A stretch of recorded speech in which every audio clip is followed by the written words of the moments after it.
Pada video kali ini, saya akan mendemonstrasikan mengenai Pancasila sebagai pondasi pendidikan Indonesia. Pancasila menjadi entitas dan identitas bangsa Indonesia dalam kebinekaan pada setiap latar belakang kehidupan sosial budaya, ekonomi, dan agama. Pancasila sebagai identitas fundamental juga berperan sebagai dasar kehidupan serta pedoman hidup bersama bagi seluruh bangsa Indonesia. Pancasila sebagai kepribadian bangsa yang dapat mendorong bangsa Indonesia agar tetap berjalan sesuai relnya tetapi tidak melawan arus globalisasi, melainkan bangsa menjadi lebih cermat dan bijak dalam menjalani dan menghadapi tantangan dan juga peluang yang ada. Pancasila juga menjadi dasar pengembangan paradigma pendidikan transformatif untuk melestarikan kemajemukan budaya, agama, ras, dan suku di tengah tantangan dan ancaman keterpecahan hidup berbangsa. Untuk melestarikan kesatuan dalam kebinekaan budaya, agama, dan kepercayaan, hidup toleran saja tidak cukup, melainkan butuh pendidikan untuk menjaga kehidupan bersama yang harmonis, adil, dan damai.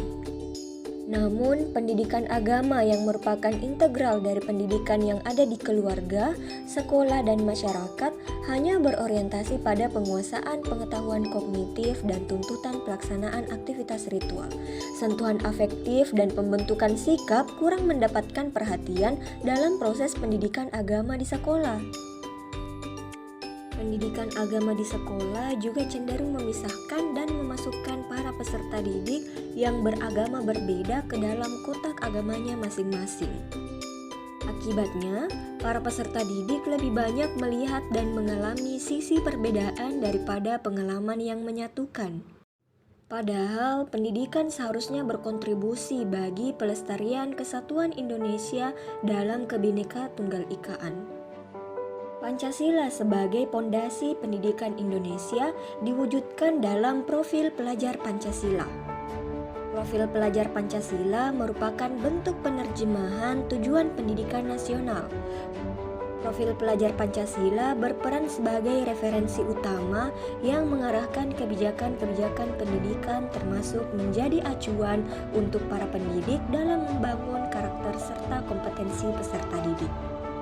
Profil pelajar Pancasila ini memiliki 6 dimensi, yaitu beriman, bertakwa kepada Tuhan Yang Maha Esa dan berakhlak mulia, berkebinekaan global, gotong royong, kreatif, bernalar kritis, dan mandiri.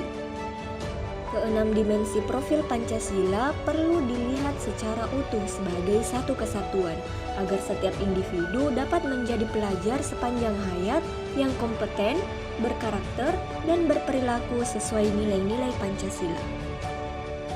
Luaran dari dimensi pertama ini adalah pelajar Indonesia memahami ajaran agama dan kepercayaannya, serta menerapkan pemahaman tersebut dalam kehidupannya sehari-hari.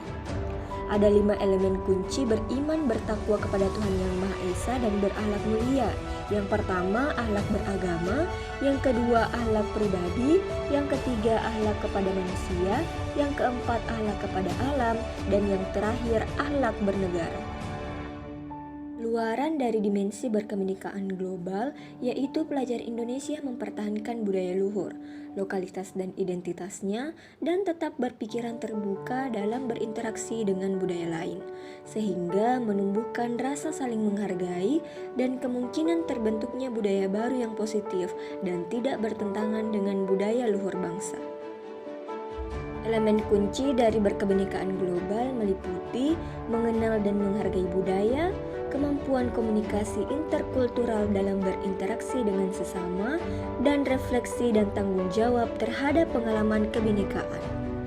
Selanjutnya, luaran dari dimensi gotong royong adalah pelajar Indonesia memiliki kemampuan bergotong royong, yaitu kemampuan untuk melakukan kegiatan secara bersama-sama dengan sukarela agar kegiatan yang dikerjakan dapat berjalan lancar, mudah, dan ringan.